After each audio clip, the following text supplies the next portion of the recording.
안녕하세요. 단밤이에요. 오늘 하루도 잘 보내셨나요?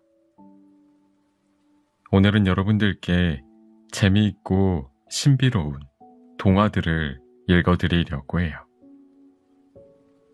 그럼 오늘도 제가 재미있게 읽어드릴 테니 제 목소리 들으시면서 달달한 밤 보내시길 바랄게요.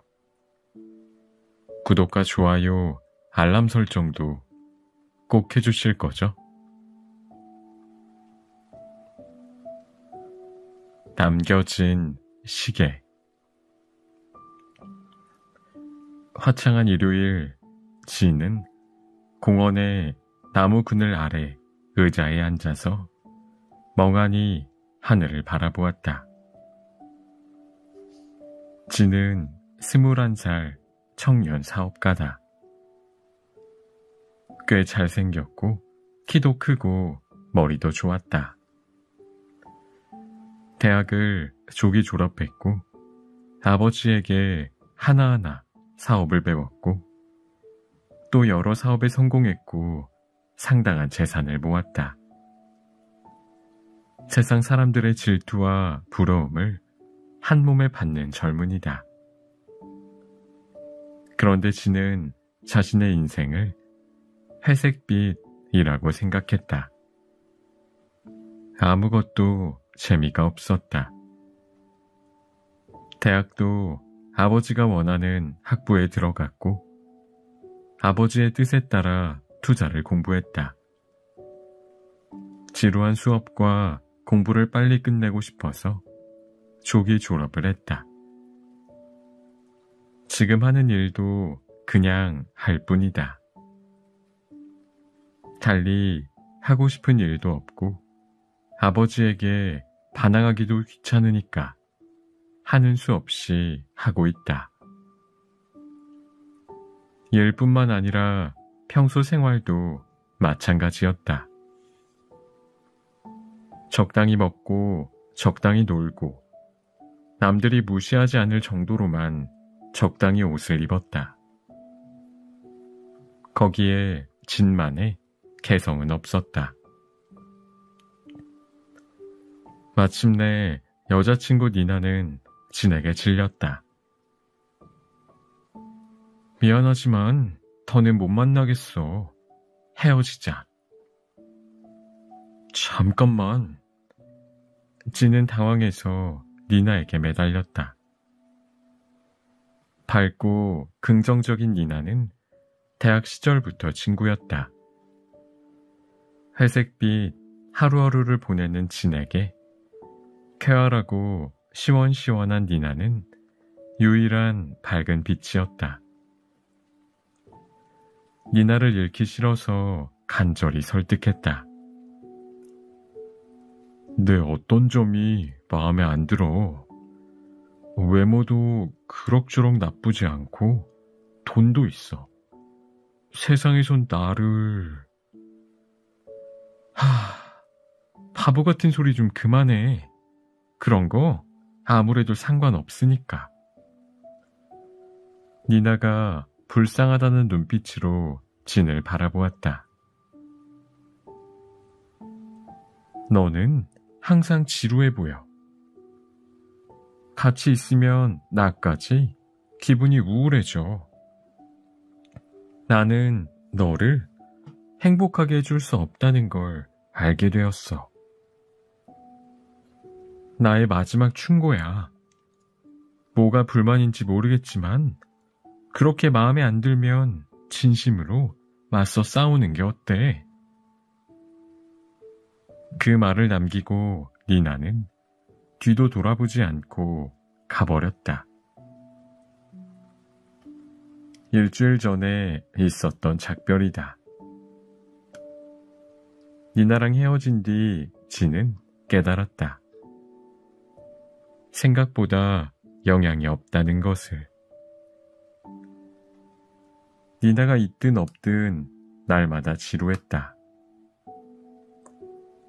아, 이래서 니나가 떠났구나. 내 곁에 있을 의미가 없다는 걸 알고. 진은 하늘을 보았다. 푸르고 맑은 초여름 하늘. 하지만 진의 눈에는 회색으로 비쳤다. 시시하다, 지루하다. 어떻게든 해야겠다는 마음도 생기지 않는다. 그저 모든 것이 지긋지긋하고 귀찮다. 하지만 인생이란 원래 그런 법이다. 뭐든 깜짝 놀라거나 기뻐할 만한 엉뚱한 일이 생기면 좋을 텐데. 한숨을 쉬며 눈을 감은 그때였다. 팔랑팔랑 무언가 춤추듯 떨어지는 소리가 났다. 나뭇잎이라도 떨어졌나 싶어 진은 눈을 떴다. 무릎 위에 놓인 짙은 갈색 카드를 발견했다. 마치 누군가가 살그머니 놓고 간 것처럼 가지런히 놓인 카드. 커다랗게 10년 가게라고 적혀 있었다. 떨쳐버릴까 하다가 묘하게 마음이 끌려서 진은 일단 집어들었다. 종이를 반으로 접어 끝을 풀로 붙인 카드. 내용을 읽으려면 풀 붙은 곳을 떼어야 했다. 떼려고 했지만 꼭 붙어 꼼짝도 안 했다. 읽지 못하는 카드인가? 시시하군. 진은 흥미를 잃어 카드를 뒤집었다. 거기에는 깨알 같은 글씨가 빼곡히 적혀 있었다. 진우라스님, 처음으로 편지를 드립니다. 10년 가게라고 합니다. 우리 가게에서 보관하고 있는 물건의 보관기간 종료일이 다가오고 있습니다. 그래서 수취인인 진우라스님이 부디 가게로 와주길 바라고 초대장을 보냅니다. 물건을 받고 싶다면 카드를 열어주세요. 받고 싶지 않다면 카드 위에 X 표시를 해주세요. 그것으로 계약은 종료되고 물건은 우리가 정식으로 인수하겠습니다. 아무쪼록 잘 부탁드립니다. 10년 가게 드림. 진은 당황했다. 진 우라스님이라고?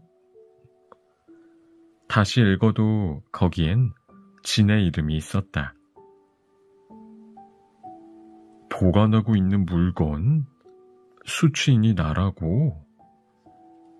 전혀 기억이 없다. 어쩐지 기분이 나빴지만 이 카드가 진에게 온 건 틀림없나 보다. 이거 신종 사기 아닐까? 아니면 정말로 보관한 물건이 있을까? 잠시 주저했지만 진은 가게에 가보기로 했다. 의심쩍은 이야기지만 위험하진 않을 것 같다. 어쩌면 지루함을 달랠 수 있을지도 모른다. 가게 주소는 어디에도 적혀 있지 않았다. 아마 카드 안에 쓰여 있을 것이다. 혹시 몰라 진은 다시 카드를 펼쳐보았다. 놀라웠다. 이번에는 별로 힘을 주지 않았는데 간단히 펼쳐졌다. 카드에서 신비로운 향기와 빛이 뿜어져 나왔다. 정신을 차렸을 때 진은 안개 자욱한 골목에 서 있었다. 조금 전까지 맑은 하늘 아래 푸르른 공원의 의자에 앉아 있었는데, 놀라운데 이건 마법인가? 들어본 적 있었다. 이 세상에는 마법, 그리고 마법을 쓰는 마법사가 존재한다고. 많은 수는 아니지만 마음이 내키면 일반인을 도와주기도 한다고 들었다. 단 도움을 받는다면 그에 알맞은 대가를 반드시 치러야 한다던가. 틀림없이 진은 마법사의 초대를 받아 이 골목에 오게 된 것이다. 마법사는 분명 저 안에 있을 거야. 눈앞에 하얀 문이 달린 벽돌 건물 안에, 골목에 늘어선 다른 건물들은 전부 어둡고 조용한데 이 건물만 불이 켜져 있었다. 마치 밤바다를 비추는 등대처럼 이쪽으로 오세요 하고 진을 불렀다. 상황을 냉정하게 판단하면서도 진은 가슴이 조금 빠르게 뛰었다. 이렇게 자극적인 일은 오랜만이었다. 좋아, 마법사의 얼굴을 좀 볼까? 진은 하얀 문을 열고 안으로 들어갔다. 발을 들이자마자 움찔했다. 안은 발 디딜 틈이 없을 정도로 어수선했다. 물건이 뒤섞여 있었다. 물건을 블록처럼 쌓아 올려 마치 산처럼 보였다. 물건산은 거의 천장에 닿을 정도였다. 그렇다고 엉망진창으로 너저분하진 않았다. 얼핏 보면 아무렇게나 내팽개쳐져 있는 것 같지만 어떤 물건이든 거기에 소중하게 놓아두었다는 느낌이 들었다. 그 증거로 이렇게 물건이 많은데 먼지 한 톨 보이지 않았다. 이곳에 마법의 법칙이 작동하는 것 같았다. 진은 압도되었다. 도대체 물건들은 어디에서 가져왔을까? 진은 자기도 모르게 이리저리 두리번거렸다. 그 순간 진의 머릿속에서 엄격한 목소리가 들렸다. 상류층 사람들은 지저분한 것을 보지 않는 법이다. 언제나 똑바로 당당하게 앞만 보아라. 구차하게 주변을 두리번 하는 건 옳지 않다. 아버지 제스의 가르침이다. 바로 뒤에 서 있기라도 한 것처럼 생생하게 들렸다. 진은 얼른 등을 펴고 앞을 똑바로 보았다. 아버지의 말은 반드시 따라야 한다. 아버지에게 배운 것은 지켜야 한다. 진은 더 이상 주변에 눈길을 주지 않고 곧장 안으로 향했다. 그곳에 카운터가 있었다. 카운터 위에는 은색 종이 있었고 용건이 있으면 종을 울려주십시오 라고 적힌 메모가 있었다. 잠시 기다려도 아무도 오지 않아 진은 종을 울렸다. 딸랑딸랑 귀여운 소리가 났다. 수면에 찬 물결이 일듯이 종소리가 가게 안으로 퍼지면서 스며들었다. 안에서 젊은 남자가 나왔다. 그 모습을 보고 진은 눈이 휘둥그레졌다. 남자는 딸기 무늬가 있는 초록색 앞치마를 둘렀다. 머리에는 하얀 삼각 수건을 썼고 손은 밀가루 범벅이었다. 그 모습이 지금까지 요리했어 하고 말하고 있었다. 나이는 진과 비슷해 보였다. 그러나 풍기는 분위기가 전혀 달랐다. 진의 머릿속에 문득 오래된 나무가 떠올랐다. 땅에 단단히 뿌리를 내린 거대한 나무. 나이를 먹었어도 푸른 잎이 우거진 나무. 반면에 진은 시들시들 말라가는 어린 나무다. 당장이라도 줄기가 부러질 듯 약해서 잎을 키우는 것도 잊은 나무. 바보 같긴. 서둘러 머릿속의 이미지를 지우는 진에게 남자가 말을 걸었다. 어서 오십시오. 귀에 기분 좋게 울리는 목소리였다. 은퇴 안경 너머에서 반짝이는 호박색 눈동자는 깊고 신비로웠다. 진 우라스님이지요? 잘 오셨습니다. 이런 차림이라 미안합니다. 지금 디저트를 만들던 중입니다. 얼른 옷을 갈아입고 올 테니 부디 안쪽 응접실에서 기다려주세요. 자, 어서 들어오세요.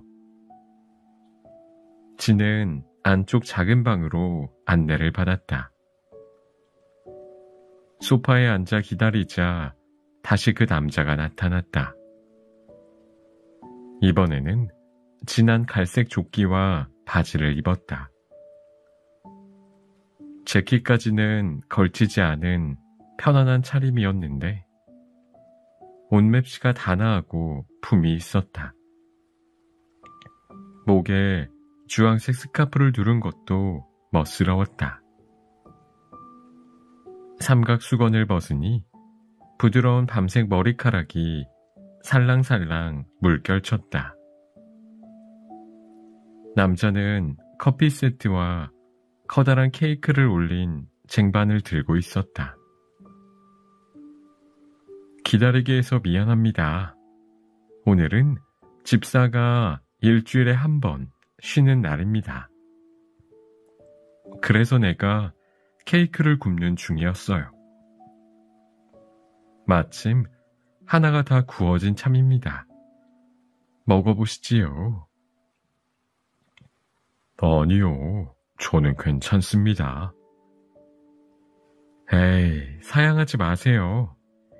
크림과 캐러멜 시럽을 듬뿍 넣은 카페라떼도 있습니다. 분명 입맛에 꼭 맞을 겁니다. 진이 괜찮다고 거절하기 전에 남자가 커피 잔을 진 앞에 놓았다. 휘핑크림을 얹은 커피를 진은 가만히 바라보았다. 달콤한 커피와 홍차는 10년 정도 마시지 않았다. 신사는 커피와 홍차를 스트레이트로 즐겨야 한다. 우유나 설탕을 타는 것은 여자나 응석 부리는 어린애나 하는 것이다. 신사는 꼴불견이다. 아버지가 그렇게 가르쳐 주었기 때문이다. 하지만 내준 음식을 거절하는 것은 더 예의가 아니다. 진은 말없이 커피 잔을 들어 한 모금 마셨다. 달콤한 카페라떼는 정말 맛있었다. 맛있다고 생각하고는 큰 잘못을 저지른 기분이 들었다. 아버지의 가르침을 어겼으니까. 불편함을 느낀 진에게 남자가 케이크를 잘라 건넸다. 드시지요. 밤 쉬폰 케이크입니다. 어머니께 물려받은 레시피입니다. 밤이 콕콕 들어간 쉬폰 케이크는 맛이 은은하고 담백해서 단맛이 강한 카페라테와 아주 잘 어울렸다. 어느새 진은 마음이 편해졌다. 오랜만에 음식이 맛있다고 느꼈다. 생각해보면 지금까지 늘 아버지가 권하는 상류층다운 음식과 차를 선택하느라 좋아하는 것은 꾹 참았다. 그러니 진심으로 맛있다고 느꼈을 리가 없다. 케이크를 말끔하게 먹고 카페라떼를 한 모금 더 마신 뒤에야 진은 이곳에 온 이유를 떠올렸다. 맙소사, 내가 용건을 까맣게 잊고 있었다니. 진은 부끄러워하며 맞은편에 앉은 남자를 보았다. 상대방을 압도하는 호박색 눈동자의 마법사를. 제게 카드가 도착했습니다만 제가 수치 있는 물건이 있다고. 네, 우리 가게에서 10년 동안 맡고 있었던 물건입니다. 누가 맡겼지요? 손님의 외할아버지인 김사원님입니다. 오랜만에 듣는 이름에 진의 표정이 달라졌다. 외할아버지께서... 네, 이 물건입니다. 확인해 보시지요. 마법사가 어디에선가 작은 꾸러미를 가지고 와 내밀었다. 은색 비단 손수건에 쌓여 있었다. 진은 떨리는 손으로 받았다. 보기보다 묵직했다. 아, 왜 이러지? 가슴이 아플 정도로 두근거려. 안을 보지 않는 편이 나을까? 그렇게 생각했지만 결국 진은 꾸러미를 풀었다. 커다란 회중시계였다. 안타깝게도 한눈에 망가진 것을 알았다. 유리판에는 금이 갔고 바늘은 안쪽에 떨어져 있었다. 그래도 시계 장인이 정성 들여 만든 명품임을 알 수 있었다. 1부터 12까지 숫자 부분에 유니콘과 그리핀, 피닉스 같은 환상동물의 모양이 새겨져 있었다. 날개나 뿔의 끝이 떨어져 형태가 망가진 동물도 몇 마리 있었지만 금방이라도 움직일 것처럼 생생한 모습이었다. 아니, 동물들은 실제로도 움직인다. 각 숫자의 바늘이 멈추면 용은 불을 뿜고 반인반수인 포는 뿔피리를 분다. 어떻게 이런 사실을 아느냐고 하면 실제로 본 적이 있기 때문이다. 그래, 알고 있어.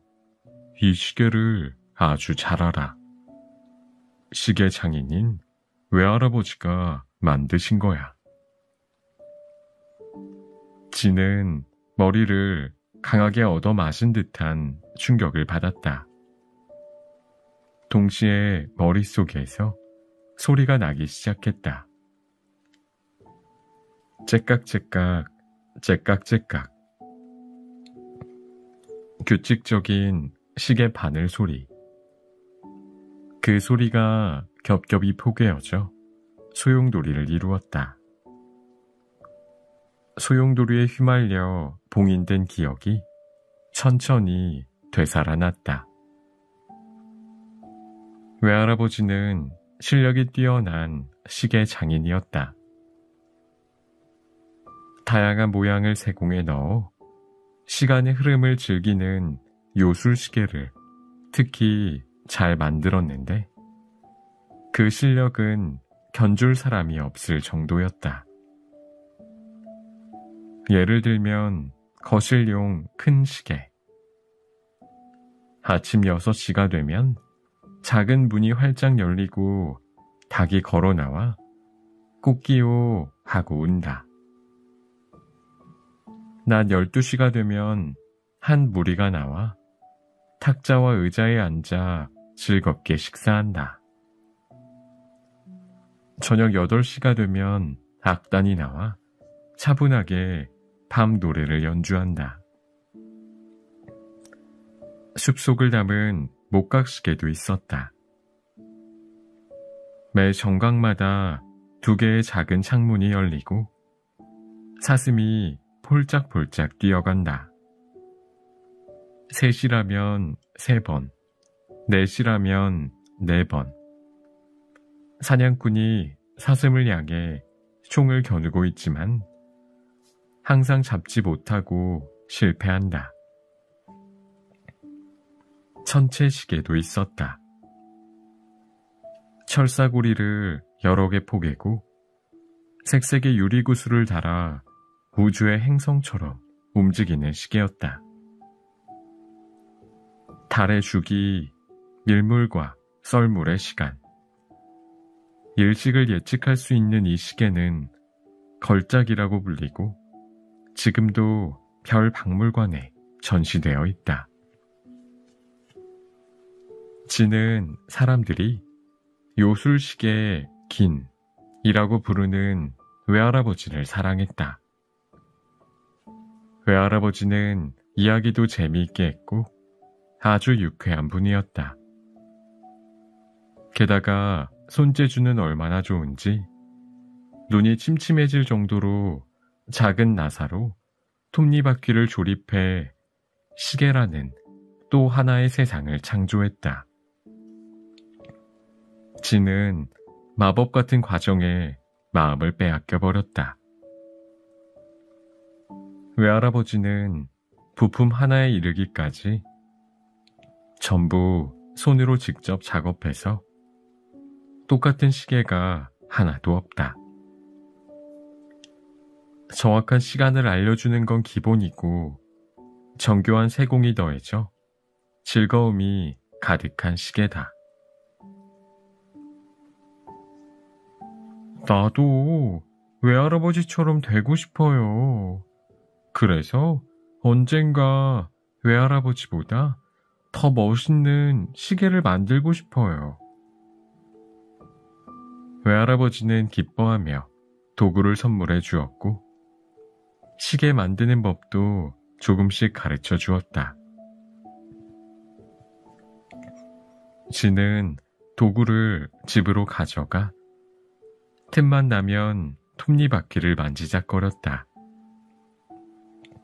아버지는 그런 진을 못마땅하게 여겼다. 외할아버지 댁에 너무 자주 가지 마라. 이렇게 대놓고 말한 적도 있었다. 다행히 너는 나를 닮아 우수해. 지금부터 노력하면 앞으로 훌륭한 사람이 될 수 있을 거다. 우리는 고급 시계를 사는 사람이다. 만드는 사람과는 격이 다르다. 그런 말을 할 때 아버지의 눈은 차갑게 번뜩였고 지는 진심으로 무서웠다. 그래도 아버지의 말을 듣지 않고 틈만 나면 외할아버지에게 갔다. 아버지의 말은 조금도 납득할 수 없었으니까. 누가 그런 말을 들을 것 같아? 외할아버지를 무시하다니. 아버지야말로 이상해. 외할아버지가 엄마의 아버지니까 싫어하는 거잖아. 아버지의 속박이 심해진 것은 아버지와 어머니가 이혼한 뒤부터였다. 진의 엄마는 명랑하고 즐거운 사람인데 반대로 말하면 즐거운 일만 하고 싶어하는 사람이기도 했다. 갑갑한 생활은 질색이라 진을 아버지에게 맡기고 종종 놀러 나갔다. 심각한 부부싸움을 반복했고 결국 엄마는 집을 나갔다. 지금은 남쪽 나라에서 즐겁게 지낸다고 한다. 진은 부모님의 이혼에 충격을 받아 날마다 울었다. 아버지는 진을 이런 한심한 녀석이라고 혼냈고 더욱 엄격해졌다. 아침 식사 메뉴부터 옷, 공부, 읽는 책까지 모든 것을 아버지의 뜻대로 하려고 했다. 특히 외할아버지 집에 가는 것을 허락하지 않았다. 아내와 이혼을 했으니 원래 마음에 들지 않았던 장인과의 인연을 완전히 끊을 셈이었다. 진은 그게 참을 수 없이 싫었다. 아버지와 외할아버지는 남이 될 수 있겠지만 나와 외할아버지는 아니야. 엄마가 없어도 영원한 가족이야. 어린아이다운 반항심이 차오른 진은 늘 아버지의 말을 따르지 않고 집을 빠져나와 외할아버지에게 갔다.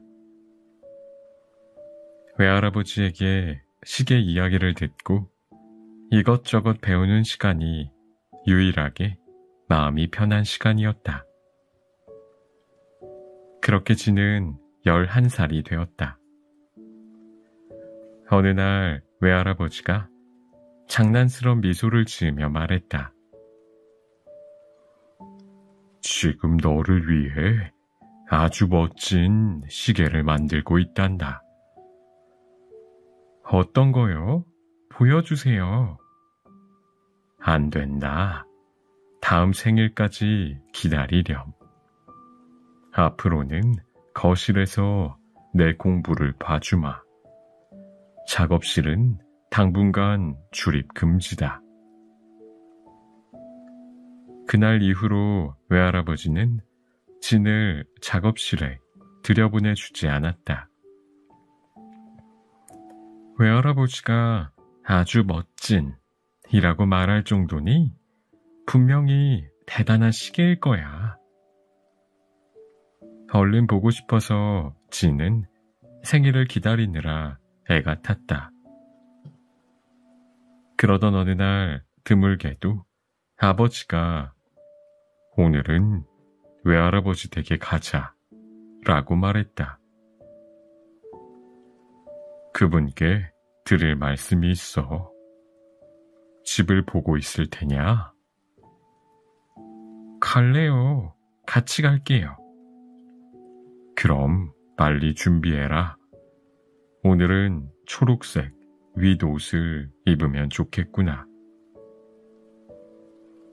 그거 싫어요. 따가워서요. 하지만 바느질이 훌륭해. 어설픈 옷을 입는 것보단 낫지. 그리고 넥타이도 잊지 말고.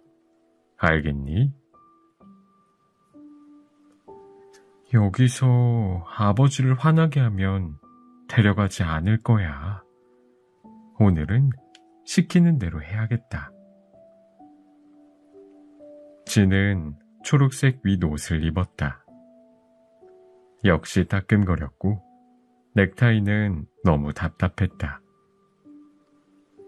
그래도 외할아버지에게 가고 싶은 마음에 꾹 참았다. 그렇게 아버지의 차에 탔다. 하필이면 외할아버지는 집을 비웠다. 문은 열려 있었다. 조심성 없기는. 아버지가 얼굴을 찌푸렸다. 문을 열어둔 걸 보니 근처에 잠깐 나가신 거겠지. 곧 돌아오실 테니 안에서 기다리자꾸나. 네. 아버지와 나란히 소파에 앉았으나 왠지 불편했다. 화장실에 다녀오겠다고 하고 거실에서 나왔다. 아버지의 시선이 닿지 않는 곳에서 한숨 돌릴 때였다. 진의 눈이 커다래졌다. 외할아버지의 작업실 문이 조금 열려 있었다. 진은 이때다 싶어 얼른 작업실로 들어갔다. 아무것도 안 만져. 건드리지도 않을 거야. 오랜만에 방을 둘러보기만 할 거야. 그러니까 절대 나쁜 짓 하는 건 아니야. 떳떳하지 못한 마음을 변명으로 덮으며 진은 작업실을 둘러보았다. 오랜만에 들어온 외할아버지의 작업실은 언제나 그렇듯 깔끔하게 정돈되어 있었다. 반짝이는 도구들은 가지런히 놓여 있었고 시계 부품들은 크기와 종류에 따라 절마다 다른 상자에 들어가 차곡차곡 쌓여 있었다. 벽에는 만드는 중인 벽시계가 몇 개 걸려 있었다. 움직이는 것도 있어서 째깍째깍 소리가 듣기 좋았다. 아, 역시 나는 이 방이 좋아. 이 세상에서 가장 편안한 곳이야. 그렇게 생각한 순간이었다. 진은 책상 위에 놓인 시계 하나를 발견했다. 회중시계였다. 회중시계치고 상당히 크기가 컸고 은으로 된 표면이 매끈했으며 조각이나 장식이 하나도 없었다. 단 문자판 세공이 대단했다. 1부터 12까지의 숫자에 신비로운 동물 한 마리씩 자리했다. 용과 인어, 요정과 유니콘. 선명하게 색칠된 환상 동물들이 당장이라도 움직일 것 같았다. 아니, 어쩌면 움직일지도 모른다. 확인해보고 싶어서 진은 무심코 회중시계를 집어들었다. 바늘이 움직이는 걸 보니 시계는 거의 완성된 것 같았다. 그러니 조금은 만져도 괜찮겠지. 변명에 변명을 덧붙이며 진은 시계 태엽을 돌려 바늘을 11시에 맞췄다. 그러자 숫자 11에 있던 페가수스가 뒷발로 서서 늠름하게 날개짓을 했다. 그럼 그렇지. 다른 환상 동물들이 움직이는 모습도 보고 싶어서 진은 태엽을 계속 돌렸다. 용은 불을 뿜었고 드워프는 쥐고 있는 삽을 흔들었다. 요정은 마법 불을 다루고 크라켄과 히드라는 구불구불 움직였다. 과연 외할아버지 시계다. 이렇게 멋있고 재미있다니. 지금까지 본 시계 중에 최고야. 이건 틀림없이 내 생일 선물로 주실 시계야. 시계에 정신없이 빠져 있을 때였다. 진, 뭐 하는 거냐? 아버지가 작업실 문을 열었다.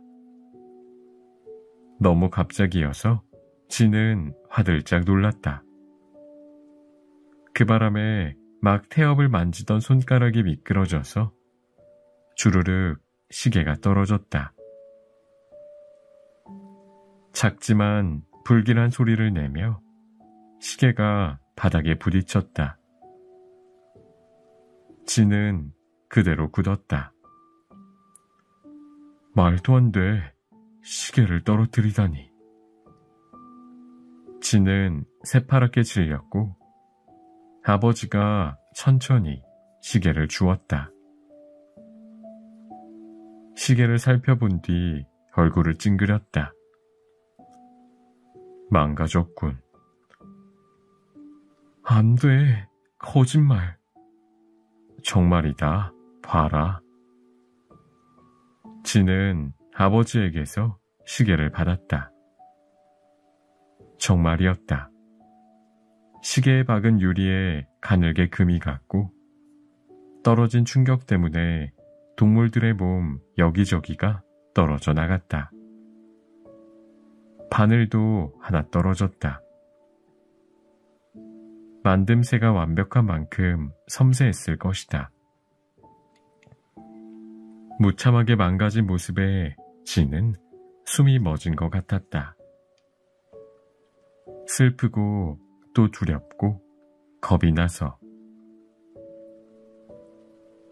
진을 탓하듯이 아버지가 심각하게 말했다. 너 무슨 짓을 한 거냐? 외할아버지의 작품을 망가뜨리다니. 그분이 알면 얼마나 슬퍼하실지 알기나 해?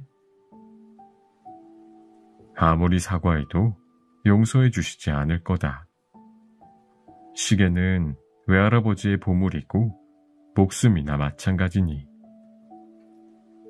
내 얼굴도 보기 싫다고 생각하실 거야.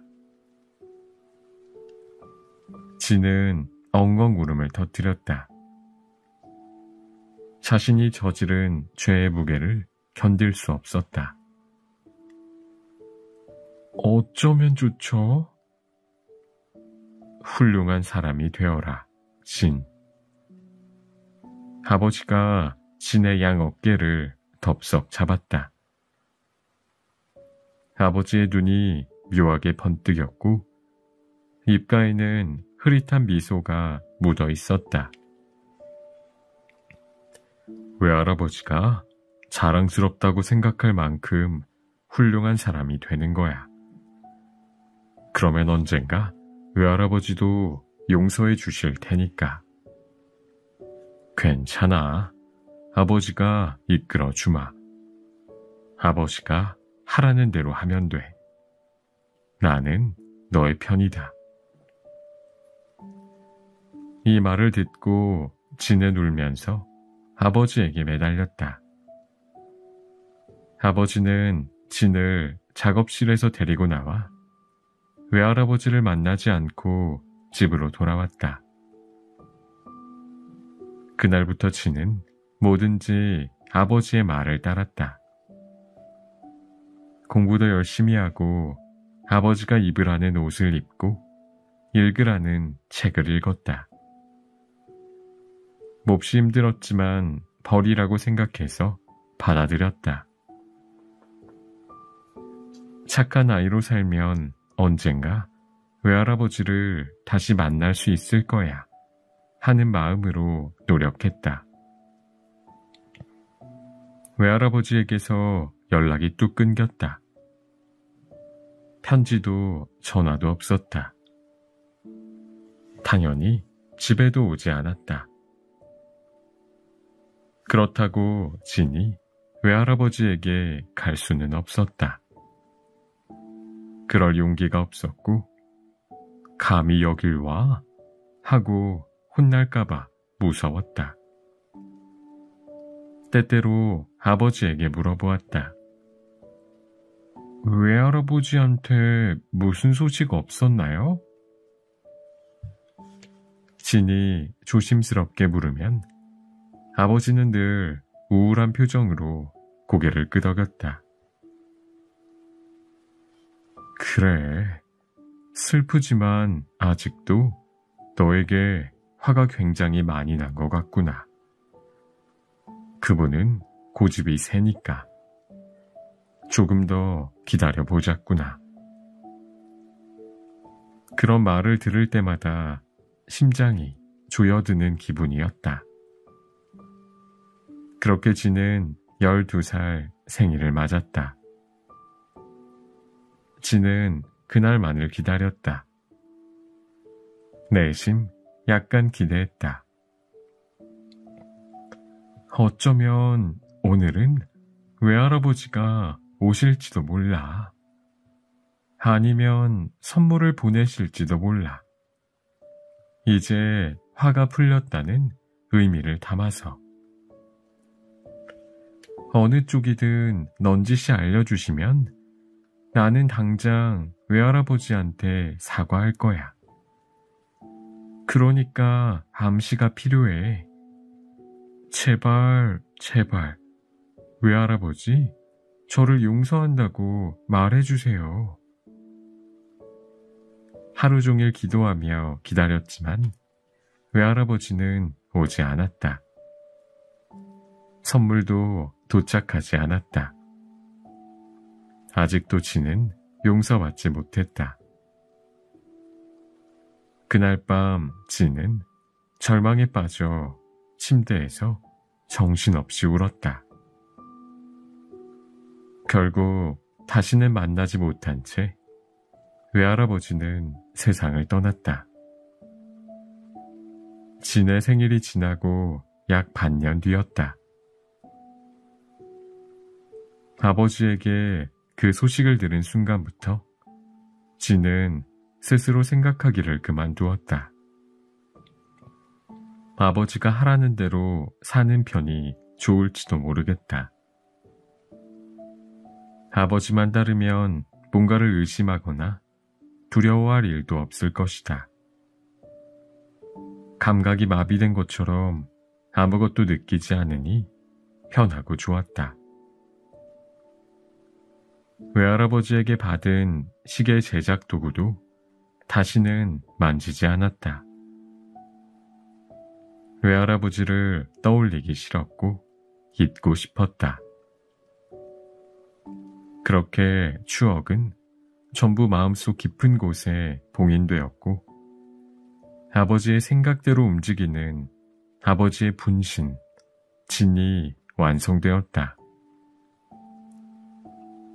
북받치는 기억이 너무 많아 혼란스러운 나머지 머리가 아팠다.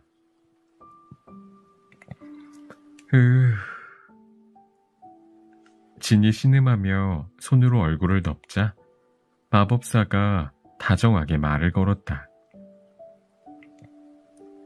사실은 메시지도 있습니다. 메시지라뇨? 외할아버지께서요? 네, 들어주시지요. 마법사는 커다란 소라 고둥을 꺼냈다. 은은하게 빛나는 진주색이었고 코르크 마개가 단단히 박혀 있었다. 마법사가 코르크를 뽑자 소라 고둥에서 울림이 좋고 따뜻한 목소리가 흘러나왔다. 사랑하는 나의 손자 진, 잘 지내니? 왈칵, 진의 눈에서 눈물이 쏟아졌다. 기억한다. 외할아버지의 목소리다. 분명하다. 눈앞에 외할아버지가 있는 것만 같아 눈물이 멈추지 않았다. 그러는 동안에도 소라고둥에 봉인된 외할아버지의 말은 막힘없이 흘렀다. 진, 갑자기 우리 집에 안 오게 된 건 역시 그 시계 때문이냐? 그 일이라면 나는 전혀 화가 나지 않았고 내게 실망하지도 않았단다. 형태가 있는 것은 언젠가 망가지는 법이다. 그러니 소중히 사용해야 의미가 있단다. 이 얘기를 해주려고 여러 번 편지를 보내고 만나러 가기도 했다. 하지만 편지가 도착하지 않았나 보다. 또 나도 번번이 그 애가 만나고 싶지 않나 봅니다. 라는 소리를 듣고 쫓겨났단다. 그러다가 몹쓸 병에 걸린 걸 알았어. 유품으로 이 시계를 망가진 그대로 너에게 주고 싶다. 내가 간단히 고칠 수 있지만 그건 널 위한 일이 아니라고 생각한다. 하지만 이대로 남기고 죽으면 내 아버지는 너에게 주지 않을 테지. 그래서 10년 가게 주인에게 맡겼단다. 너를 수취인으로 정하고. 아, 진, 너는 이제 21살이 되었겠구나. 어떤 어른이 되었을지 외할아버지는 조금 걱정이다. 왜냐하면 너의 곁에 내 아버지가 있으니까.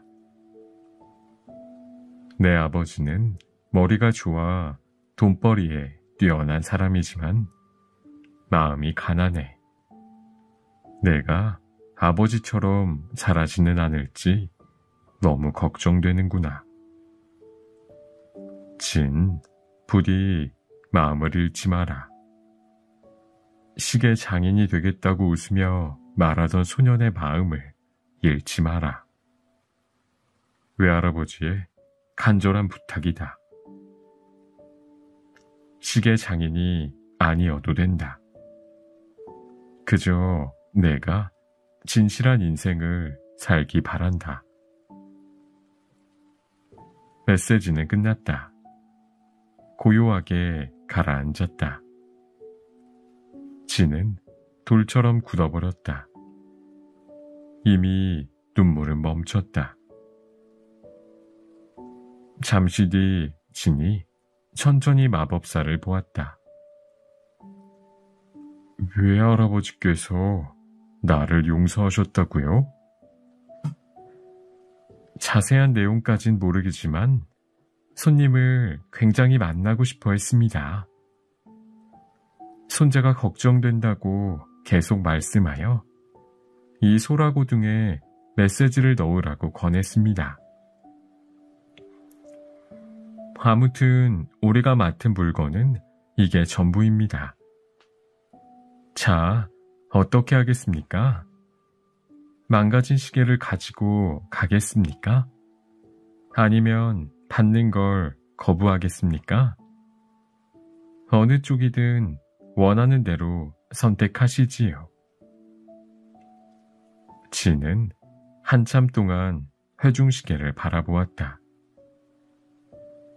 머릿속에서는 온갖 생각이 용암처럼 뿜어져 나왔다. 외할아버지께서 나를 만나고 싶어 하셨다고? 나를 용서하셨나? 그런데 왜... 아, 그렇구나. 아버지야. 전부 아버지가 한 일이야. 나를 조종해서 외할아버지를 못 만나게 한 거야. 아버지 때문이었어. 모든 것을 깨닫고 나니 계기가 된 이 시계가 원망스러웠다. 하지만 자신을 위해 외할아버지가 만들어준 시계이기도 했다. 망가진 채로 남긴 이유가 분명히 있겠지. 꿈에서 깨어난 기분으로 진은 회중시계를 꼭 움켜쥐고 품에 안았다. 회중시계는 진의 소유가 되었다. 다만 이렇게 끝은 아니다. 진은 다시 마법사를 바라보았다.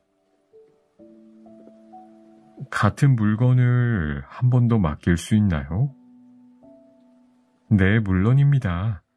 그럴 경우 손님의 시간을 1년 지불하셔야 합니다만. 시간이요? 마법사가 살짝 미소를 지었다.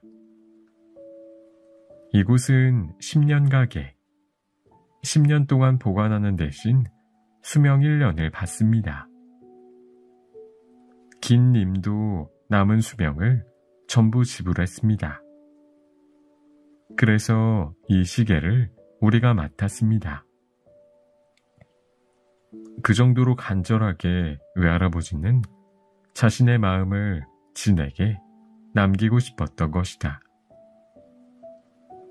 그 마음에 대답하고 싶은 마음이 점점 더 강해졌다. 제 수명을 받아주세요. 이 시계를 또 10년 동안 맡기겠습니까? 네, 지금 저는 이 시계를 고칠 수 없어요. 10년이란 시간 동안 시계를 수리할 수 있는 장인이 되겠습니다. 마법사는 결의에 찬 청년의 눈을 가만히 바라보았다. 그리고 싱긋 웃었다. 어쩌면 더 일찍 받으러 올 수도 있겠군요.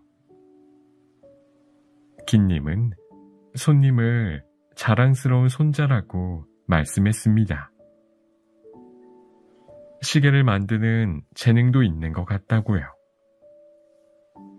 그럼 다시 맡긴다고 했으니 계약을 하지요. 계약서에 이름을 적은 진은 다시 원래 있던 공원으로 돌아왔다. 진은 크게 숨을 쉬었다. 앞으로 바빠질 것이다. 시계 장인이 되기 위해 공부할 곳을 찾아야 한다. 외할아버지의 동료를 찾으면 그 문제는 어떻게든 해결할 수 있다. 다만 그 전에 지금 하는 사업을 마무리 짓고 주변을 정리해야 한다. 가장 골치 아픈 상대는 아버지다. 시계 장인이 되겠다고 하면 아버지가 불같이 화를 낼 것이다. 솔직히 아버지를 거역하겠다는 생각만 해도 몸이 움츠러든다. 오랜 세월 아버지의 소나기에 갇혔던 마음과 생각이 쉽게 변하긴 어렵다. 그러나 지금의 진에게는 외할아버지가 남긴 말이 있다. 그 한마디 한마디가 아버지에게 저항하는 진을 지켜줄 것이다. 무엇보다 시계를 고치겠다고 목표가 생겼다. 무언가 하고 싶다고 생각한 것은 오랜만이다. 크게 숨을 들이쉬며 진은 하늘을 보았다. 맑고 푸른 하늘이다. 도대체 몇 년 만에 하늘을 예쁘다고 느낀 건지 모르겠다. 문득 진은 생각했다. 자신에게 일어난 일과 변화를 니나에게 말하고 싶다고. 이 시간에는 아마 대학교 연구실에 있을 것이다. 지금 당장 니나를 만나야지. 니나를 향해 진은 서둘러 걸음을 옮겼다. 남겨진 시계. 화창한 일요일, 진은 공원의 나무 그늘 아래 의자에 앉아서 멍하니 하늘을 바라보았다. 지는 21살 청년 사업가다. 꽤 잘생겼고 키도 크고 머리도 좋았다. 대학을 조기 졸업했고 아버지에게 하나하나 사업을 배웠고 또 여러 사업에 성공했고 상당한 재산을 모았다. 세상 사람들의 질투와 부러움을 한 몸에 받는 젊은이다. 그런데 지는 자신의 인생을 회색빛이라고 생각했다. 아무것도 재미가 없었다. 대학도 아버지가 원하는 학부에 들어갔고 아버지의 뜻에 따라 투자를 공부했다. 지루한 수업과 공부를 빨리 끝내고 싶어서 조기 졸업을 했다. 지금 하는 일도 그냥 할 뿐이다. 달리 하고 싶은 일도 없고 아버지에게 반항하기도 귀찮으니까 하는 수 없이 하고 있다. 일뿐만 아니라 평소 생활도 마찬가지였다. 적당히 먹고 적당히 놀고 남들이 무시하지 않을 정도로만 적당히 옷을 입었다. 거기에 진만의 개성은 없었다. 마침내 여자친구 니나는 진에게 질렸다. 미안하지만 더는 못 만나겠어. 헤어지자. 잠깐만. 진은 당황해서 니나에게 매달렸다. 밝고 긍정적인 니나는 대학 시절부터 친구였다. 회색빛 하루하루를 보내는 진에게 쾌활하고 시원시원한 니나는 유일한 밝은 빛이었다. 니나를 잃기 싫어서 간절히 설득했다. 내 어떤 점이 마음에 안 들어. 외모도 그럭저럭 나쁘지 않고 돈도 있어. 세상에선 나를... 바보 같은 소리 좀 그만해. 그런 거 아무래도 상관없으니까. 니나가 불쌍하다는 눈빛으로 진을 바라보았다. 너는 항상 지루해 보여. 같이 있으면 나까지 기분이 우울해져. 나는 너를 행복하게 해줄 수 없다는 걸 알게 되었어. 나의 마지막 충고야. 뭐가 불만인지 모르겠지만 그렇게 마음에 안 들면 진심으로 맞서 싸우는 게 어때? 그 말을 남기고 니나는 뒤도 돌아보지 않고 가버렸다.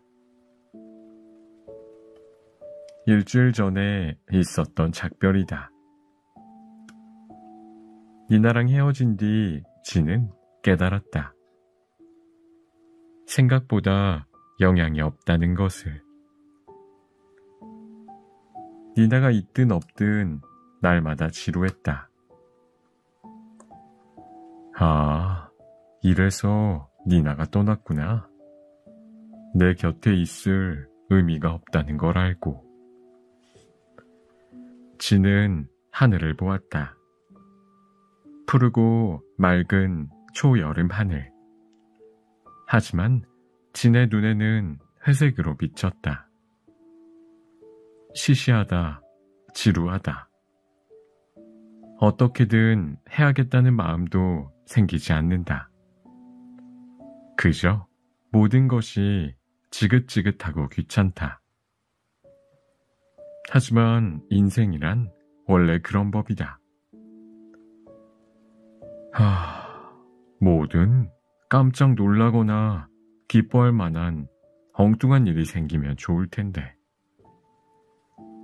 한숨을 쉬며 눈을 감은 그때였다. 팔랑팔랑 무언가 춤추듯 떨어지는 소리가 났다.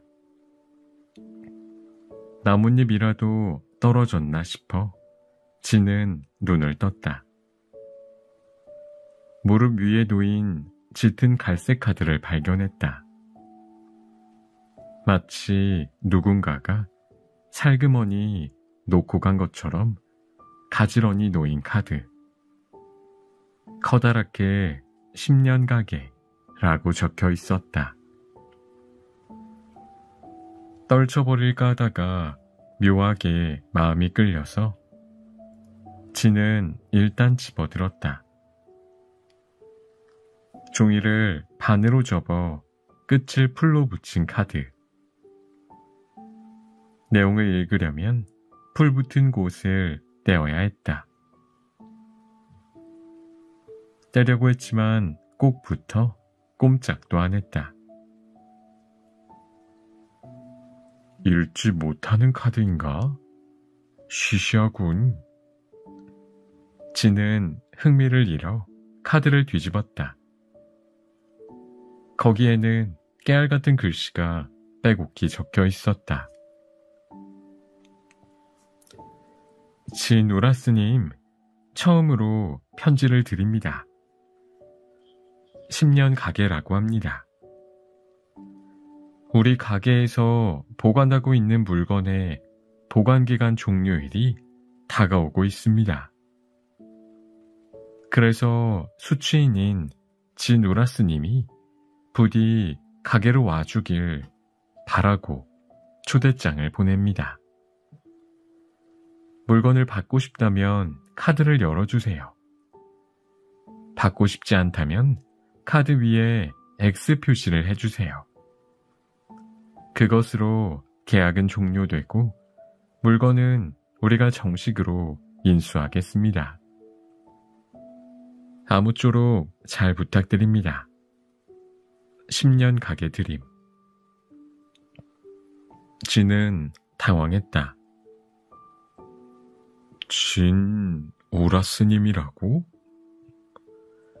다시 읽어도 거기엔 진의 이름이 있었다. 보관하고 있는 물건? 수취인이 나라고? 전혀 기억이 없다. 어쩐지 기분이 나빴지만 이 카드가 진에게 온 건 틀림없나 보다. 이거 신종 사기 아닐까? 아니면 정말로 보관한 물건이 있을까? 잠시 주저했지만 진은 가게에 가보기로 했다. 의심쩍은 이야기지만 위험하진 않을 것 같다. 어쩌면 지루함을 달랠 수 있을지도 모른다. 가게 주소는 어디에도 적혀 있지 않았다. 아마 카드 안에 쓰여 있을 것이다. 혹시 몰라 진은 다시 카드를 펼쳐보았다. 놀라웠다. 이번에는 별로 힘을 주지 않았는데 간단히 펼쳐졌다. 카드에서 신비로운 향기와 빛이 뿜어져 나왔다. 정신을 차렸을 때 진은 안개 자욱한 골목에 서 있었다. 조금 전까지 맑은 하늘 아래 푸르른 공원의 의자에 앉아 있었는데 놀라운데 이건 마법인가? 들어본 적 있었다. 이 세상에는 마법 그리고 마법을 쓰는 마법사가 존재한다고. 많은 수는 아니지만 마음이 내키면 일반인을 도와주기도 한다고 들었다. 단 도움을 받는다면 그에 알맞은 대가를 반드시 치러야 한다던가. 틀림없이 진은 마법사의 초대를 받아 이 골목에 오게 된 것이다. 마법사는 분명 저 안에 있을 거야. 눈앞에 하얀 문이 달린 벽돌 건물 안에 골목에 늘어선 다른 건물들은 전부 어둡고 조용한데 이 건물만 불이 켜져 있었다. 마치 밤바다를 비추는 등대처럼 이쪽으로 오세요 하고 진을 불렀다. 상황을 냉정하게 판단하면서도 진은 가슴이 조금 빠르게 뛰었다. 이렇게 자극적인 일은 오랜만이었다. 좋아, 마법사의 얼굴을 좀 볼까? 진은 하얀 문을 열고 안으로 들어갔다. 발을 들이자마자 움찔했다. 안은 발 디딜 틈이 없을 정도로 어수선했다. 물건이 뒤섞여 있었다. 물건을 블록처럼 쌓아 올려 마치 산처럼 보였다. 물건산은 거의 천장에 닿을 정도였다. 그렇다고 엉망진창으로 너저분하진 않았다. 얼핏 보면 아무렇게나 내팽개쳐져 있는 것 같지만 어떤 물건이든 거기에 소중하게 놓아두었다는 느낌이 들었다. 그 증거로 이렇게 물건이 많은데 먼지 한 톨 보이지 않았다. 이곳에 마법의 법칙이 작동하는 것 같았다. 진은 압도되었다. 도대체 물건들은 어디에서 가져왔을까? 진은 자기도 모르게 이리저리 두리번거렸다. 그 순간 진의 머릿속에서 엄격한 목소리가 들렸다. 상류층 사람들은 지저분한 것을 보지 않는 법이다. 언제나 똑바로 당당하게 앞만 보아라.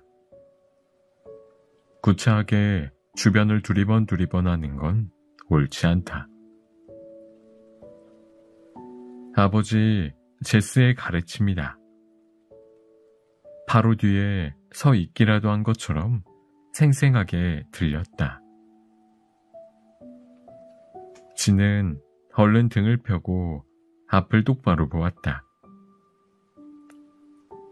아버지의 말은 반드시 따라야 한다. 아버지에게 배운 것은 지켜야 한다. 진은 더 이상 주변에 눈길을 주지 않고 곧장 안으로 향했다. 그곳에 카운터가 있었다. 카운터 위에는 은색 종이 있었고 용건이 있으면 종을 울려주십시오 라고 적힌 메모가 있었다. 잠시 기다려도 아무도 오지 않아 진은 종을 울렸다. 딸랑딸랑 귀여운 소리가 났다. 수면에 찬 물결이 일듯이 종소리가 가게 안으로 퍼지면서 스며들었다. 안에서 젊은 남자가 나왔다. 그 모습을 보고 진은 눈이 휘둥그레졌다. 남자는 딸기 무늬가 있는 초록색 앞치마를 둘렀다. 머리에는 하얀 삼각 수건을 썼고 손은 밀가루 범벅이었다. 그 모습이 지금까지 요리했어 하고 말하고 있었다. 나이는 진과 비슷해 보였다. 그러나 풍기는 분위기가 전혀 달랐다. 진의 머릿속에 문득 오래된 나무가 떠올랐다. 땅에 단단히 뿌리를 내린 거대한 나무. 나이를 먹었어도 푸른 잎이 우거진 나무. 반면에 지는 시들시들 말라가는 어린 나무다. 당장이라도 줄기가 부러질 듯 약해서 잎을 키우는 것도 잊은 나무. 바보 같긴. 서둘러 머릿속에 이미지를 지우는 진에게 남자가 말을 걸었다. 어서 오십시오. 귀에 기분 좋게 울리는 목소리였다. 은퇴 안경 너머에서 반짝이는 호박색 눈동자는 깊고 신비로웠다. 진 우라스님이지요? 잘 오셨습니다. 이런 차림이라 미안합니다. 지금 디저트를 만들던 중입니다. 얼른 옷을 갈아입고 올 테니 부디 안쪽 응접실에서 기다려주세요. 자, 어서 들어오세요. 진은 안쪽 작은 방으로 안내를 받았다. 소파에 앉아 기다리자 다시 그 남자가 나타났다. 이번에는 진한 갈색 조끼와 바지를 입었다. 재킷까지는 걸치지 않은 편안한 차림이었는데 옷맵시가 단아하고 품이 있었다. 목에 주황색 스카프를 두른 것도 멋스러웠다. 삼각 수건을 벗으니 부드러운 밤색 머리카락이 살랑살랑 물결쳤다. 남자는 커피 세트와 커다란 케이크를 올린 쟁반을 들고 있었다. 기다리게 해서 미안합니다. 오늘은 집사가 일주일에 한 번 쉬는 날입니다. 그래서 내가 케이크를 굽는 중이었어요. 마침 하나가 다 구워진 참입니다. 먹어보시지요. 아니요, 저는 괜찮습니다. 에이, 사양하지 마세요. 크림과 캐러멜 시럽을 듬뿍 넣은 카페라떼도 있습니다. 분명 입맛에 꼭 맞을 겁니다. 진이 괜찮다고 거절하기 전에 남자가 커피 잔을 진 앞에 놓았다. 휘핑크림을 얹은 커피를 진은 가만히 바라보았다. 달콤한 커피와 홍차는 10년 정도 마시지 않았다. 신사는 커피와 홍차를 스트레이트로 즐겨야 한다. 우유나 설탕을 타는 것은 여자나 응석 부리는 어린애나 하는 것이다. 신사는 꼴불견이다. 아버지가 그렇게 가르쳐 주었기 때문이다. 하지만 내준 음식을 거절하는 것은 더 예의가 아니다. 진은 말없이 커피 잔을 들어 한 모금 마셨다. 달콤한 카페라떼는 정말 맛있었다. 맛있다고 생각하고는 큰 잘못을 저지른 기분이 들었다. 아버지의 가르침을 어겼으니까. 불편함을 느낀 진에게 남자가 케이크를 잘라 건넸다. 드시지요. 밤 쉬폰 케이크입니다. 어머니께 물려받은 레시피입니다. 밤이 콕콕 들어간 쉬폰 케이크는 맛이 은은하고 담백해서 단맛이 강한 카페라테와 아주 잘 어울렸다. 어느새 진은 마음이 편해졌다. 오랜만에 음식이 맛있다고 느꼈다. 생각해보면 지금까지 늘 아버지가 권하는 상류층다운 음식과 차를 선택하느라 좋아하는 것은 꾹 참았다. 그러니 진심으로 맛있다고 느꼈을 리가 없다. 케이크를 말끔하게 먹고 카페라떼를 한 모금 더 마신 뒤에야 진은 이곳에 온 이유를 떠올렸다. 맙소사, 내가 용건을 까맣게 잊고 있었다니. 진은 부끄러워하며 맞은편에 앉은 남자를 보았다. 상대방을 압도하는 호박색 눈동자의 마법사를. 제게 카드가 도착했습니다만 제가 수치 있는 물건이 있다고. 네, 우리 가게에서 10년 동안 맡고 있었던 물건입니다. 누가 맡겼지요? 손님의 외할아버지인 김사원님입니다. 오랜만에 듣는 이름에 진의 표정이 달라졌다. 외할아버지께서... 네, 이 물건입니다. 확인해 보시지요.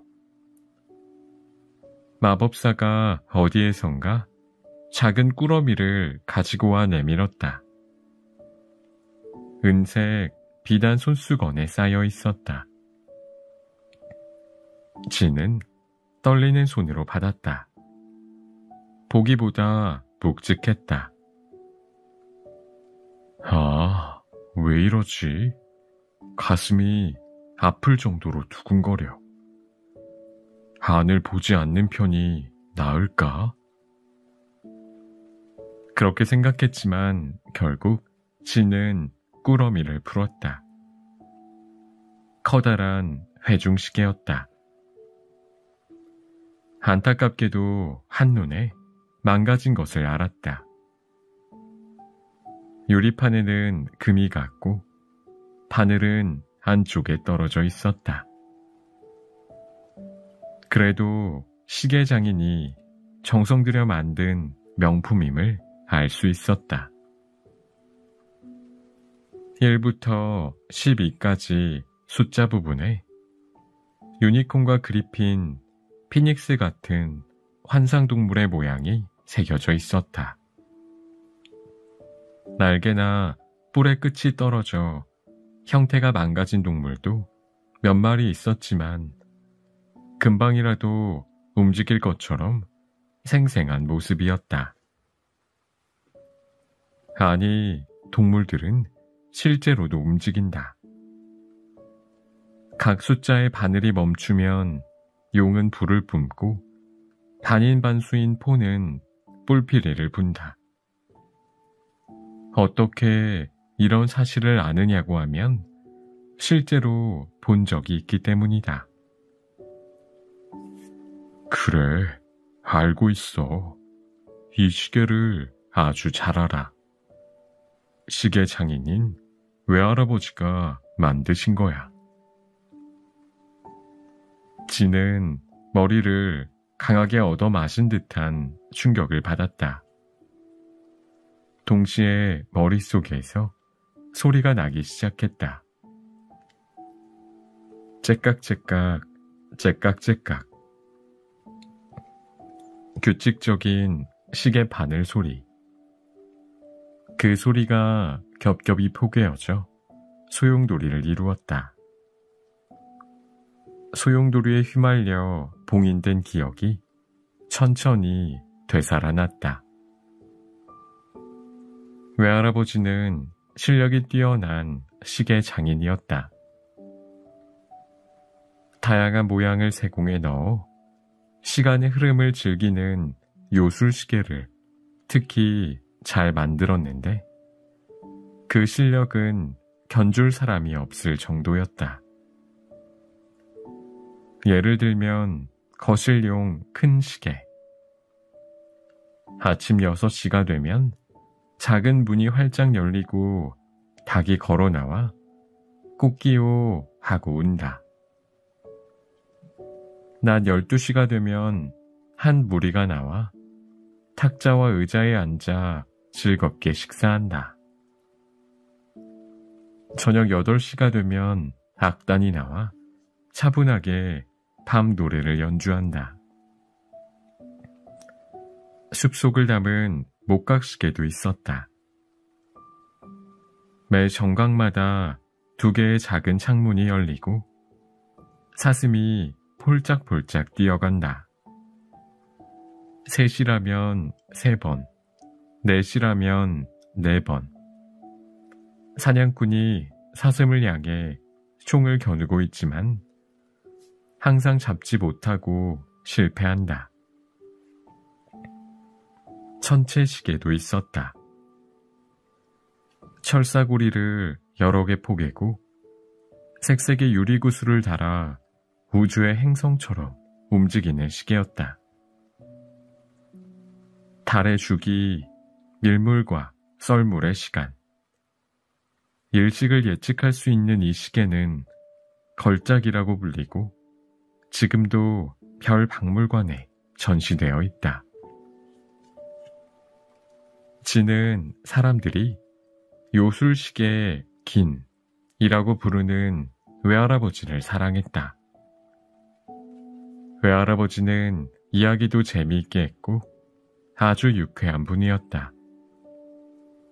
게다가 손재주는 얼마나 좋은지 눈이 침침해질 정도로 작은 나사로 톱니바퀴를 조립해 시계라는 또 하나의 세상을 창조했다. 지는 마법 같은 과정에 마음을 빼앗겨버렸다. 외할아버지는 부품 하나에 이르기까지 전부 손으로 직접 작업해서 똑같은 시계가 하나도 없다.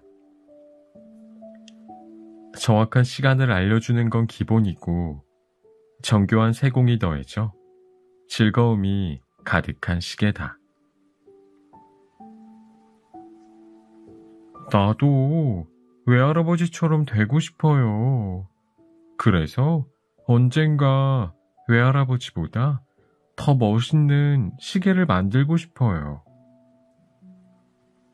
외할아버지는 기뻐하며 도구를 선물해 주었고 시계 만드는 법도 조금씩 가르쳐 주었다. 지는 도구를 집으로 가져가 틈만 나면 톱니바퀴를 만지작거렸다. 아버지는 그런 진을 못마땅하게 여겼다. 외할아버지 댁에 너무 자주 가지 마라. 이렇게 대놓고 말한 적도 있었다. 다행히 너는 나를 닮아 우수해. 지금부터 노력하면 앞으로 훌륭한 사람이 될 수 있을 거다. 우리는 고급 시계를 사는 사람이다. 만드는 사람과는 격이 다르다. 그런 말을 할 때 아버지의 눈은 차갑게 번뜩였고 지는 진심으로 무서웠다. 그래도 아버지의 말을 듣지 않고 틈만 나면 외할아버지에게 갔다. 아버지의 말은 조금도 납득할 수 없었으니까. 누가 그런 말을 들을 것 같아? 외할아버지를 무시하다니. 아버지야말로 이상해. 외할아버지가 엄마의 아버지니까 싫어하는 거잖아. 아버지의 속박이 심해진 것은 아버지와 어머니가 이혼한 뒤부터였다. 진의 엄마는 명랑하고 즐거운 사람인데 반대로 말하면 즐거운 일만 하고 싶어하는 사람이기도 했다. 갑갑한 생활은 질색이라 진을 아버지에게 맡기고 종종 놀러 나갔다. 심각한 부부싸움을 반복했고 결국 엄마는 집을 나갔다. 지금은 남쪽 나라에서 즐겁게 지낸다고 한다. 진은 부모님의 이혼에 충격을 받아 날마다 울었다. 아버지는 진을 이런 한심한 녀석이라고 혼냈고 더욱 엄격해졌다. 아침 식사 메뉴부터 옷, 공부, 읽는 책까지 모든 것을 아버지의 뜻대로 하려고 했다. 특히 외할아버지 집에 가는 것을 허락하지 않았다. 아내와 이혼을 했으니 원래 마음에 들지 않았던 장인과의 인연을 완전히 끊을 셈이었다. 진은 그게 참을 수 없이 싫었다. 아버지와 외할아버지는 남이 될 수 있겠지만 나와 외할아버지는 아니야. 엄마가 없어도 영원한 가족이야. 어린아이다운 반항심이 차오른 진은 늘 아버지의 말을 따르지 않고 집을 빠져나와 외할아버지에게 갔다. 외할아버지에게 시계 이야기를 듣고 이것저것 배우는 시간이 유일하게 마음이 편한 시간이었다. 그렇게 진은 11살이 되었다. 어느 날 외할아버지가 장난스러운 미소를 지으며 말했다. 지금 너를 위해 아주 멋진 시계를 만들고 있단다. 어떤 거요? 보여주세요. 안 된다. 다음 생일까지 기다리렴. 앞으로는 거실에서 내 공부를 봐주마. 작업실은 당분간 출입 금지다. 그날 이후로 외할아버지는 진을 작업실에 들여보내주지 않았다. 외할아버지가 아주 멋진이라고 말할 정도니 분명히 대단한 시계일 거야. 얼른 보고 싶어서 진은 생일을 기다리느라 애가 탔다.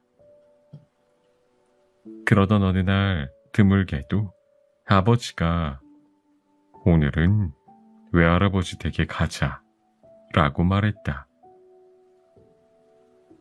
그분께 드릴 말씀이 있어. 집을 보고 있을 테냐? 갈래요. 같이 갈게요. 그럼 빨리 준비해라. 오늘은 초록색 윗옷을 입으면 좋겠구나. 그거 싫어요. 따가워서요. 하지만 바느질이 훌륭해.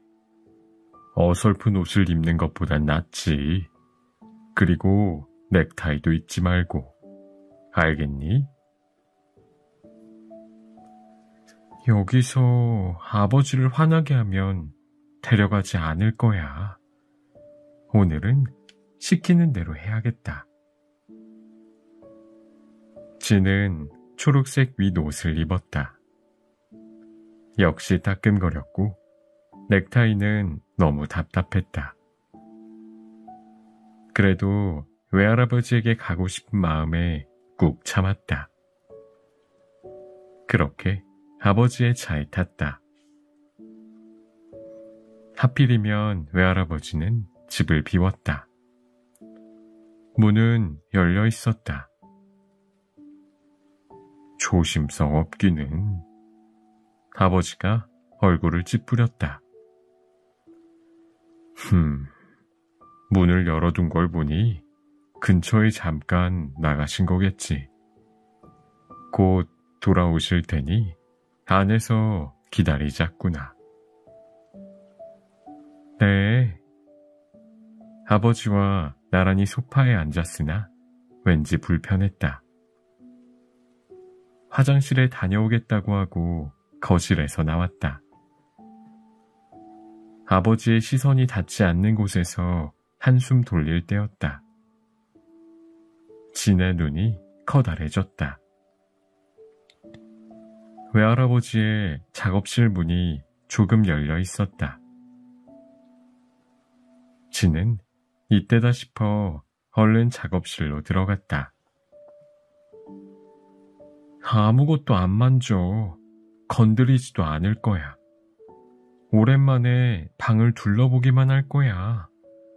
그러니까 절대 나쁜 짓 하는 건 아니야.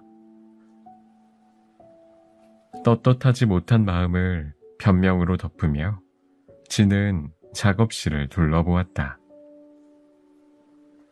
오랜만에 들어온 외할아버지의 작업실은 언제나 그렇듯 깔끔하게 정돈되어 있었다. 반짝이는 도구들은 가지런히 놓여 있었고 시계 부품들은 크기와 종류에 따라 절마다 다른 상자에 들어가 차곡차곡 쌓여 있었다. 벽에는 만드는 중인 벽시계가 몇 개 걸려 있었다. 움직이는 것도 있어서 째깍째깍 소리가 듣기 좋았다. 아, 역시 나는 이 방이 좋아. 이 세상에서 가장 편안한 곳이야. 그렇게 생각한 순간이었다. 진은 책상 위에 놓인 시계 하나를 발견했다. 회중시계였다. 회중시계치고 상당히 크기가 컸고 은으로 된 표면이 매끈했으며 조각이나 장식이 하나도 없었다. 단 문자판 세공이 대단했다. 1부터 12까지의 숫자에 신비로운 동물 한 마리씩 자리했다. 용과 인어, 요정과 유니콘. 선명하게 색칠된 환상 동물들이 당장이라도 움직일 것 같았다. 아니, 어쩌면 움직일지도 모른다. 확인해보고 싶어서 진은 무심코 회중시계를 집어들었다. 바늘이 움직이는 걸 보니 시계는 거의 완성된 것 같았다. 그러니 조금은 만져도 괜찮겠지. 변명에 변명을 덧붙이며 진은 시계 태엽을 돌려 바늘을 11시에 맞췄다. 그러자 숫자 11에 있던 페가수스가 뒷발로 서서 늠름하게 날개짓을 했다. 그럼 그렇지. 다른 환상 동물들이 움직이는 모습도 보고 싶어서 진은 태엽을 계속 돌렸다. 용은 불을 뿜었고 드워프는 쥐고 있는 삽을 흔들었다. 요정은 마법 불을 다루고 크라켄과 히드라는 구불구불 움직였다. 과연 외할아버지 시계다. 이렇게 멋있고 재미있다니. 지금까지 본 시계 중에 최고야. 이건 틀림없이 내 생일 선물로 주실 시계야. 시계에 정신없이 빠져 있을 때였다. 진, 뭐 하는 거냐? 아버지가 작업실 문을 열었다. 너무 갑자기여서 진은 화들짝 놀랐다. 그 바람에 막 태엽을 만지던 손가락이 미끄러져서 주르륵 시계가 떨어졌다. 작지만 불길한 소리를 내며 시계가 바닥에 부딪혔다. 진은 그대로 굳었다. 말도 안 돼. 시계를 떨어뜨리다니. 진은 새파랗게 질렸고 아버지가 천천히 시계를 주웠다. 시계를 살펴본 뒤 얼굴을 찡그렸다. 망가졌군. 안 돼, 거짓말. 정말이다, 봐라. 진은 아버지에게서 시계를 받았다. 정말이었다. 시계에 박은 유리에 가늘게 금이 갔고 떨어진 충격 때문에 동물들의 몸 여기저기가 떨어져 나갔다. 바늘도 하나 떨어졌다. 만듦새가 완벽한 만큼 섬세했을 것이다. 무참하게 망가진 모습에 진은 숨이 멎은 것 같았다. 슬프고 또 두렵고 겁이 나서 진을 탓하듯이 아버지가 심각하게 말했다. 너 무슨 짓을 한 거냐? 외할아버지의 작품을 망가뜨리다니. 그분이 알면 얼마나 슬퍼하실지 알기나 해? 아무리 사과해도 용서해 주시지 않을 거다. 시계는 외할아버지의 보물이고 목숨이나 마찬가지니. 내 얼굴도 보기 싫다고 생각하실 거야. 진은 엉엉 울음을 터뜨렸다. 자신이 저지른 죄의 무게를 견딜 수 없었다. 어쩌면 좋죠? 훌륭한 사람이 되어라, 진. 아버지가 진의 양 어깨를 덥석 잡았다. 아버지의 눈이 묘하게 번뜩였고 입가에는 흐릿한 미소가 묻어 있었다. 외할아버지가 자랑스럽다고 생각할 만큼 훌륭한 사람이 되는 거야. 그러면 언젠가 외할아버지도 용서해 주실 테니까. 괜찮아. 아버지가 이끌어 주마. 아버지가 하라는 대로 하면 돼. 나는 너의 편이다. 이 말을 듣고 진은 울면서 아버지에게 매달렸다. 아버지는 진을 작업실에서 데리고 나와 외할아버지를 만나지 않고 집으로 돌아왔다. 그날부터 진은 뭐든지 아버지의 말을 따랐다. 공부도 열심히 하고 아버지가 입으라는 옷을 입고 읽으라는 책을 읽었다. 몹시 힘들었지만 벌이라고 생각해서 받아들였다. 착한 아이로 살면 언젠가 외할아버지를 다시 만날 수 있을 거야 하는 마음으로 노력했다. 외할아버지에게서 연락이 뚝 끊겼다. 편지도 전화도 없었다. 당연히 집에도 오지 않았다. 그렇다고 진이 외할아버지에게 갈 수는 없었다. 그럴 용기가 없었고 감히 여길 와? 하고 혼날까봐 무서웠다. 때때로 아버지에게 물어보았다. 외할아버지한테 무슨 소식 없었나요? 진이 조심스럽게 물으면 아버지는 늘 우울한 표정으로 고개를 끄덕였다. 그래, 슬프지만 아직도 너에게 화가 굉장히 많이 난 것 같구나. 그분은 고집이 세니까 조금 더 기다려보자꾸나. 그런 말을 들을 때마다 심장이 조여드는 기분이었다. 그렇게 진은 12살 생일을 맞았다. 진은 그날만을 기다렸다. 내심 약간 기대했다. 어쩌면 오늘은 외할아버지가 오실지도 몰라. 아니면 선물을 보내실지도 몰라. 이제 화가 풀렸다는 의미를 담아서. 어느 쪽이든 넌지시 알려주시면 나는 당장 외할아버지한테 사과할 거야.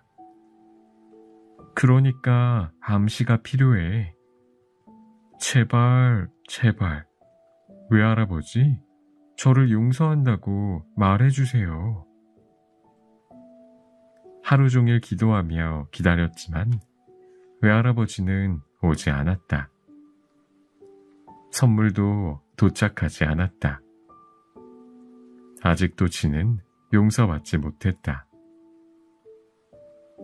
그날 밤 지는 절망에 빠져 침대에서 정신없이 울었다. 결국 다시는 만나지 못한 채 외할아버지는 세상을 떠났다. 진의 생일이 지나고 약 반년 뒤였다.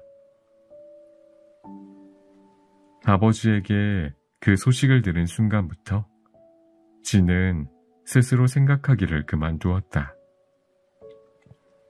아버지가 하라는 대로 사는 편이 좋을지도 모르겠다. 아버지만 따르면 뭔가를 의심하거나 두려워할 일도 없을 것이다. 감각이 마비된 것처럼 아무것도 느끼지 않으니 편하고 좋았다. 외할아버지에게 받은 시계 제작 도구도 다시는 만지지 않았다. 외할아버지를 떠올리기 싫었고 잊고 싶었다. 그렇게 추억은 전부 마음속 깊은 곳에 봉인되었고 아버지의 생각대로 움직이는 아버지의 분신, 진이 완성되었다. 북받치는 기억이 너무 많아 혼란스러운 나머지 머리가 아팠다.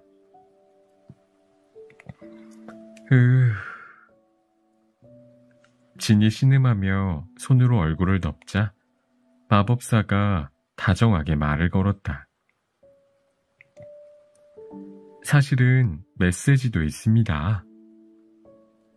메시지라뇨? 외할아버지께서요? 네, 들어주시지요. 마법사는 커다란 소라 고둥을 꺼냈다.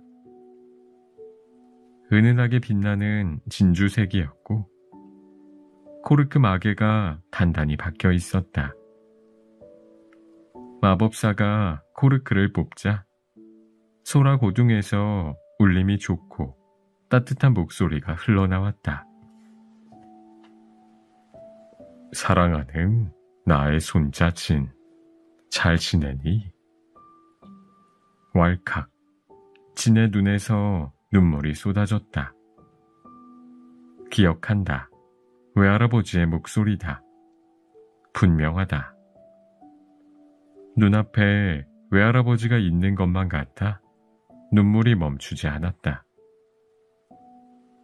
그러는 동안에도 소라고둥에 봉인된 외할아버지의 말은 막힘없이 흘렀다.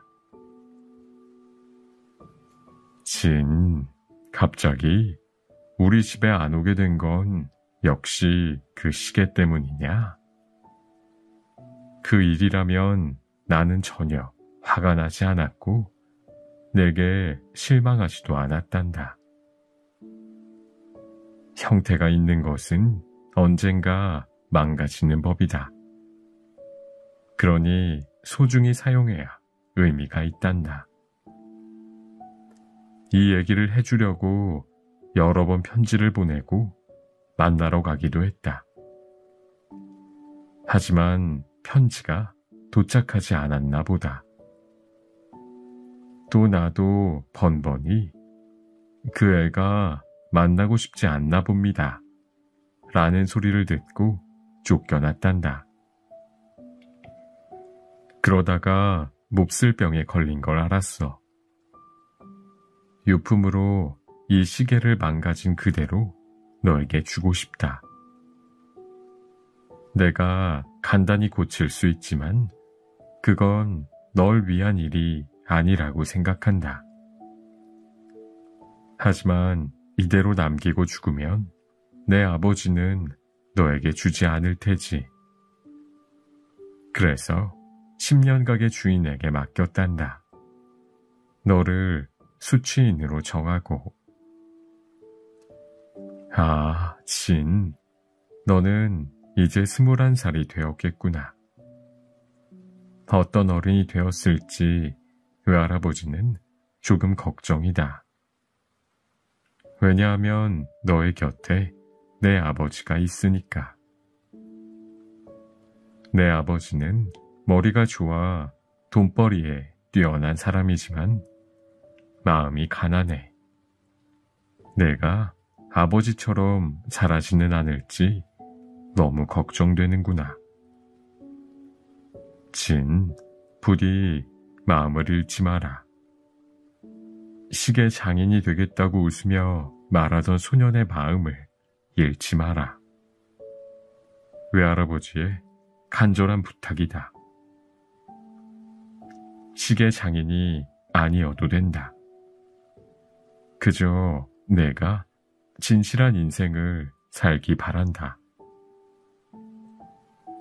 메시지는 끝났다. 고요하게 가라앉았다. 진은 돌처럼 굳어버렸다. 이미 눈물은 멈췄다. 잠시 뒤 진이 천천히 마법사를 보았다. 외할아버지께서 나를 용서하셨다고요? 자세한 내용까진 모르겠지만 손님을 굉장히 만나고 싶어 했습니다. 손자가 걱정된다고 계속 말씀하여 이 소라고등에 메시지를 넣으라고 권했습니다. 아무튼 우리가 맡은 물건은 이게 전부입니다. 자, 어떻게 하겠습니까? 망가진 시계를 가지고 가겠습니까? 아니면 받는 걸 거부하겠습니까? 어느 쪽이든 원하는 대로 선택하시지요. 진은 한참 동안 회중시계를 바라보았다. 머릿속에서는 온갖 생각이 용암처럼 뿜어져 나왔다. 외할아버지께서 나를 만나고 싶어 하셨다고? 나를 용서하셨나? 그런데 왜... 아, 그렇구나. 아버지야. 전부 아버지가 한 일이야. 나를 조종해서 외할아버지를 못 만나게 한 거야. 아버지 때문이었어. 모든 것을 깨닫고 나니 계기가 된 이 시계가 원망스러웠다. 하지만 자신을 위해 외할아버지가 만들어준 시계이기도 했다. 망가진 채로 남긴 이유가 분명히 있겠지. 꿈에서 깨어난 기분으로 진은 회중시계를 꼭 움켜쥐고 품에 안았다. 회중시계는 진의 소유가 되었다. 다만 이렇게 끝은 아니다. 진은 다시 마법사를 바라보았다. 같은 물건을 한 번 더 맡길 수 있나요? 네, 물론입니다. 그럴 경우 손님의 시간을 1년 지불하셔야 합니다만. 시간이요? 마법사가 살짝 미소를 지었다. 이곳은 10년 가게. 10년 동안 보관하는 대신 수명 1년을 받습니다. 긴 님도 남은 수명을 전부 지불했습니다. 그래서 이 시계를 우리가 맡았습니다. 그 정도로 간절하게 외할아버지는 자신의 마음을 진에게 남기고 싶었던 것이다. 그 마음에 대답하고 싶은 마음이 점점 더 강해졌다. 제 수명을 받아주세요. 이 시계를 또 10년 동안 맡기겠습니까? 네, 지금 저는 이 시계를 고칠 수 없어요. 10년이란 시간 동안 시계를 수리할 수 있는 장인이 되겠습니다. 마법사는 결의에 찬 청년의 눈을 가만히 바라보았다. 그리고 싱긋 웃었다. 어쩌면 더 일찍 받으러 올 수도 있겠군요. 긴님은 손님을 자랑스러운 손자라고 말씀했습니다. 시계를 만드는 재능도 있는 것 같다고요. 그럼 다시 맡긴다고 했으니 계약을 하지요. 계약서에 이름을 적은 진은 다시 원래 있던 공원으로 돌아왔다. 진은 크게 숨을 쉬었다. 앞으로 바빠질 것이다. 시계 장인이 되기 위해 공부할 곳을 찾아야 한다. 외할아버지의 동료를 찾으면 그 문제는 어떻게든 해결할 수 있다. 다만 그 전에 지금 하는 사업을 마무리 짓고 주변을 정리해야 한다. 가장 골치 아픈 상대는 아버지다. 시계 장인이 되겠다고 하면 아버지가 불같이 화를 낼 것이다. 솔직히 아버지를 거역하겠다는 생각만 해도 몸이 움츠러든다. 오랜 세월 아버지의 소나기에 갇혔던 마음과 생각이 쉽게 변하긴 어렵다. 그러나 지금의 진에게는 외할아버지가 남긴 말이 있다. 그 한마디 한마디가 아버지에게 저항하는 진을 지켜줄 것이다. 무엇보다 시계를 고치겠다고 목표가 생겼다. 무언가 하고 싶다고 생각한 것은 오랜만이다. 크게 숨을 들이쉬며 진은 하늘을 보았다. 맑고 푸른 하늘이다. 도대체 몇 년 만에 하늘을 예쁘다고 느낀 건지 모르겠다. 문득 진은 생각했다. 자신에게 일어난 일과 변화를 니나에게 말하고 싶다고. 이 시간에는 아마 대학교 연구실에 있을 것이다. 지금 당장 니나를 만나야지.